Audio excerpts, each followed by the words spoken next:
नमस्कार. आकाशम मराठी न्यूजमध्ये आपल्या सर्वांचं स्वागत आहे. 2 लाख उमेदवारांचे भवितव्य संकटात घालू शकत नाही. नीट पीजी पुढे ढकलण्यास सर्वोच्च न्यायालयाचा नकार. प्रकाश प्रदूषणाकडे सरकारची डोळेझाक. दृष्टीबाधित होऊ नये मार्गदर्शक सूचना नाहीत. पुण्यात डेंग्यूचा उद्रेक. वसतिगृहामध्ये 10 विद्यार्थ्यांना लागण. डॉक्टर आंबेडकर वसतिगृहात आरोग्याचा प्रश्न गंभीर.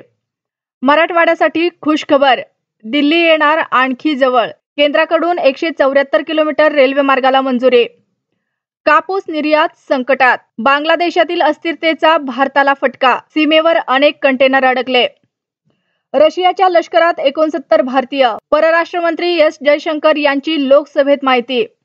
भीषण रक्तपाताचा दिवस. इस्रायलच्या गाझा शहरातील शाळेवर हल्ला. आश्रयाला असलेले 80 ठार. बिग बॉसच्या इतिहासात झाला नाही सूरज चव्हाण सारखा स्पर्धक. रितेश देशमुखने केले गोलीगतचे कौतुक. जाणून घेऊया आजचे सोन्याचे भाव. 22 कॅरेट 65,561 रुपये तर 24 कॅरेटचा भाव 71,521 वर.